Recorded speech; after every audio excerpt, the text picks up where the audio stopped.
What generational karmic cycle or curse have you finally broken?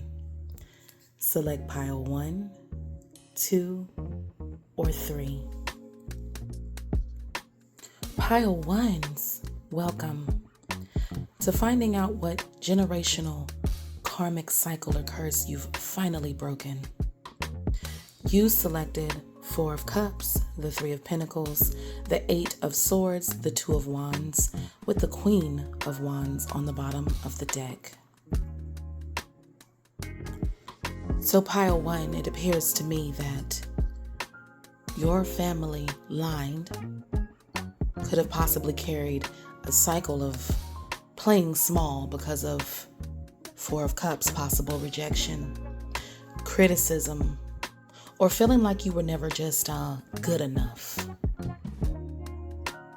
Somewhere in your lineage, pile 1, people learned that it was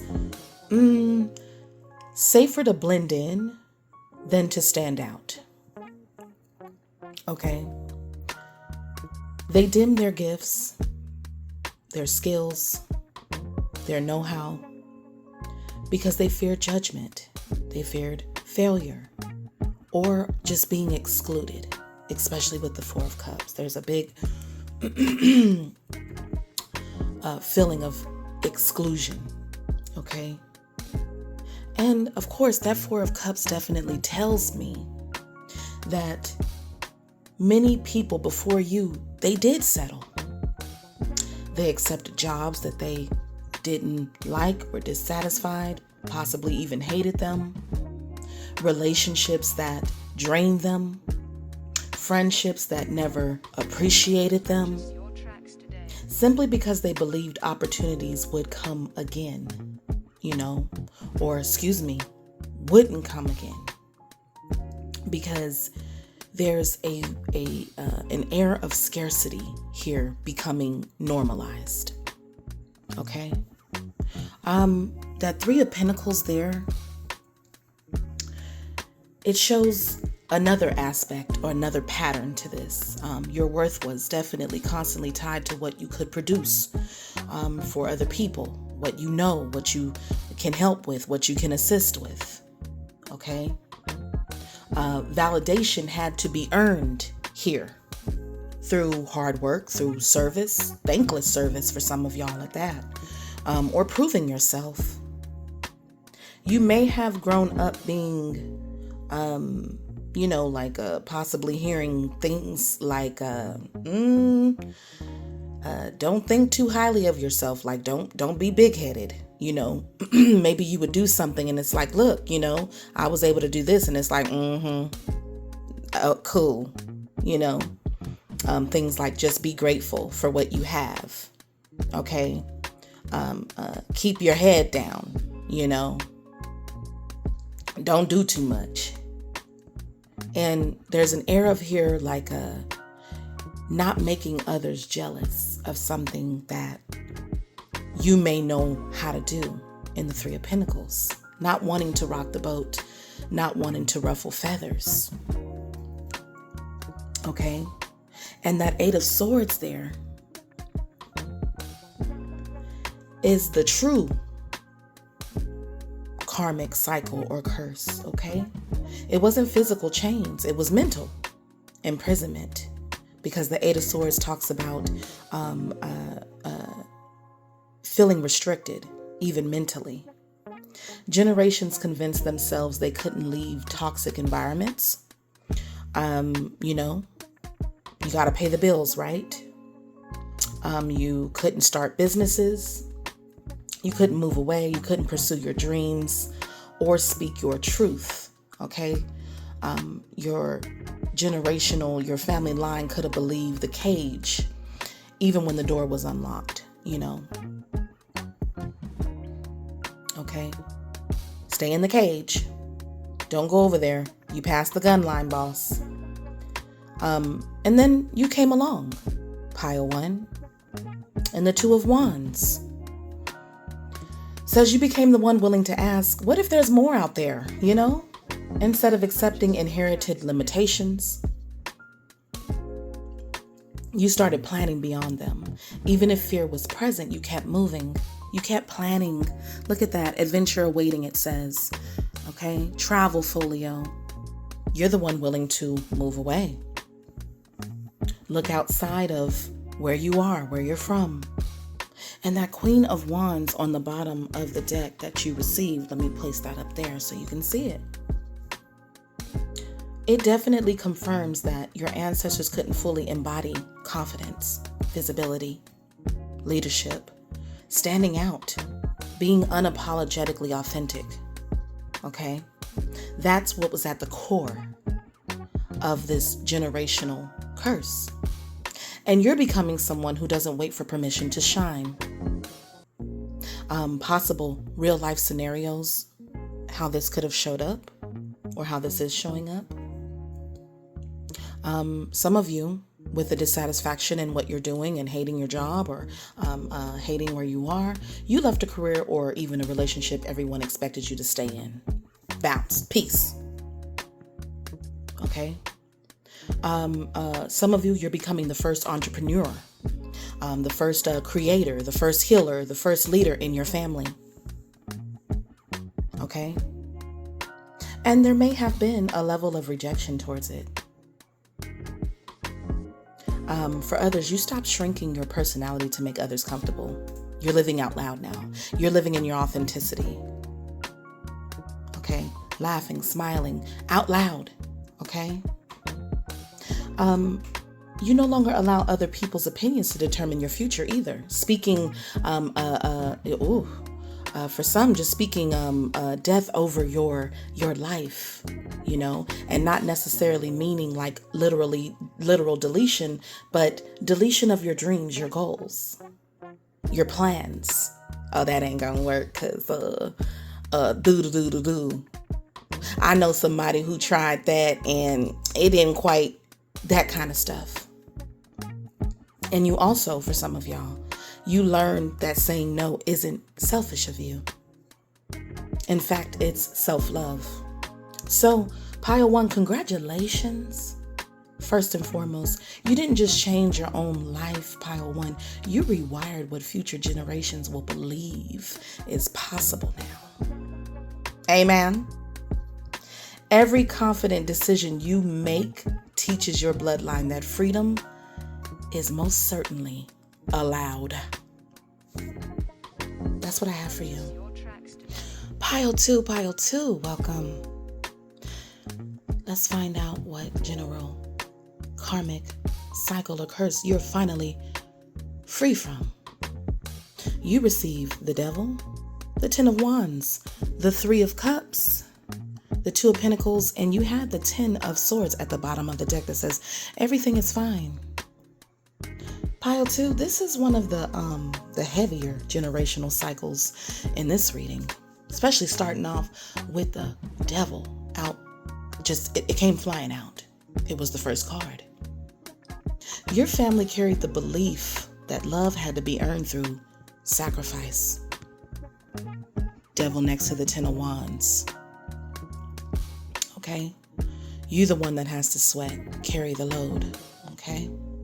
The Devil represents unhealthy attachments as well, codependency, addictions, manipulation, obligations, guilt, and overall generational bondage. Someone in your lineage believed that suffering proved loyalty. Then comes this Ten of Wands. That means generation after generation became like an emotional mule.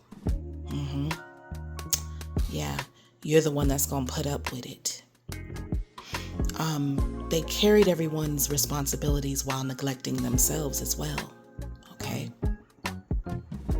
Weight, physical weight, mental weight, labor. Okay. They fixed the problems they didn't create. They rescued people who never intended to rescue themselves. You're the pick-me-up. Okay? The Three of Cups tells me this often happened inside of family dynamics, communities, okay? Friendships with the Three of Cups there, come on. Or close-knit groups. They became the dependable one while everyone else celebrated the benefits of their labor, because that's what the Three of Cups is. It's a celebration. We get to enjoy because of the work that you were willing to put in. You're the help, pile 2. Two of Pentacles shows constant juggling. Two of Pentacles, you see it? Juggling money, emotions, juggling children, relationships, work, everyone's expectations also. Even in unfair situations where the scales are not balanced. And because the Two of Pentacles is shaped like an infinity symbol, there were no limitations to what people would put on you, to the expectations, and to how far you would probably have to go to show up for others. Balance never existed because survival became the lifestyle. This is survival mode. But the cycle, okay, in the Ten of Swords at the bottom, let me go ahead and put that up now that we've covered some of those cards. It's something profound happened here in pile 2. You finally realize you don't have to save everyone. Everyone don't need your cape.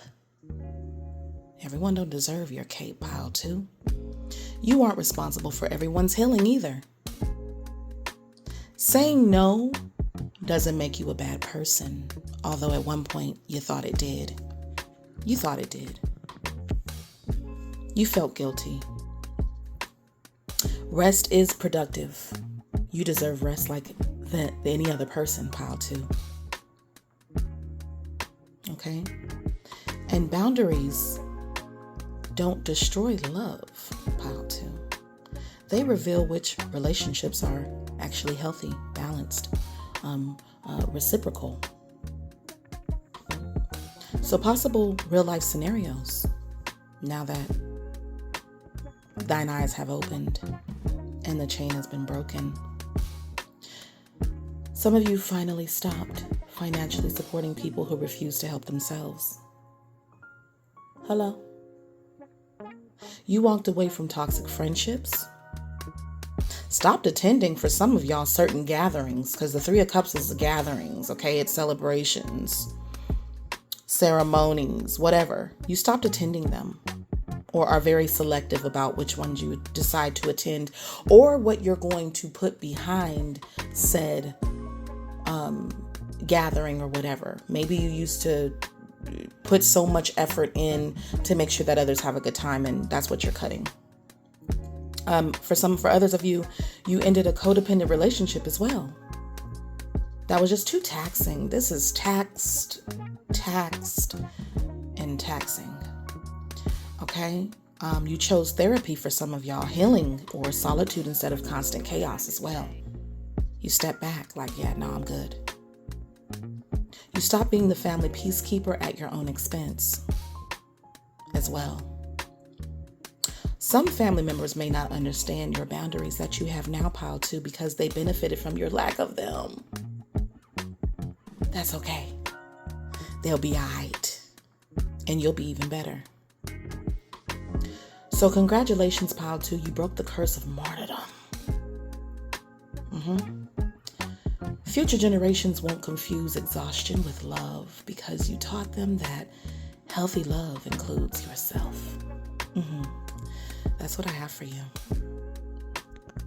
Pile 3, finally, it's you. What karmic generational cycle have you broken? Because I heard that this is the generational karmic cycle curse gangster in this pile. You've broken the generational cycle of believing relationships must always be a battlefield. The Five of Swords stood out to me next to the Five of Wands. Together show repeated conflict. Oh yeah, repeated struggle, repeated fighting. Your lineage may have normalized arguing. Competition, manipulation, emotional games too.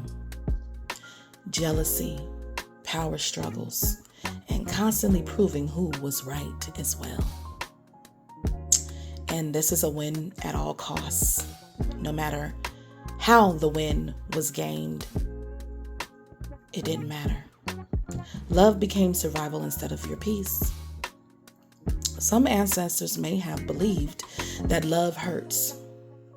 It isn't love if this isn't going on. It isn't love if there's not this passionate war going on. Someone always has to lose too. Okay? Can't be two winners, baby. All right? Relationships require constant sacrifice, is what was believed. And conflict means passion, like I said. Winning is more important than having understanding.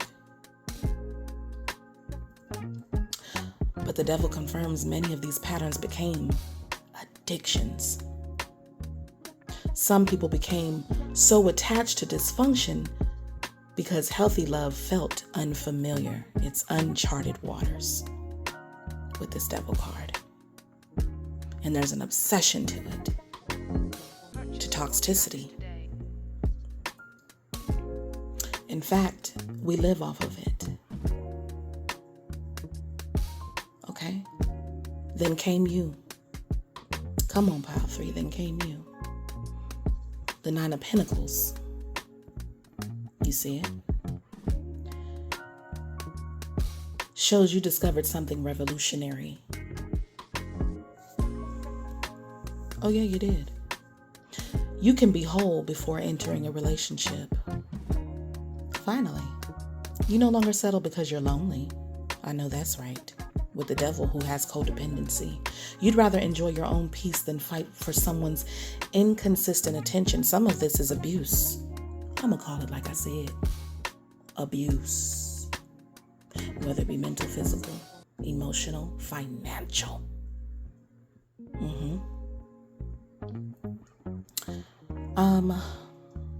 The 2 of Cups, this shift changes everything too.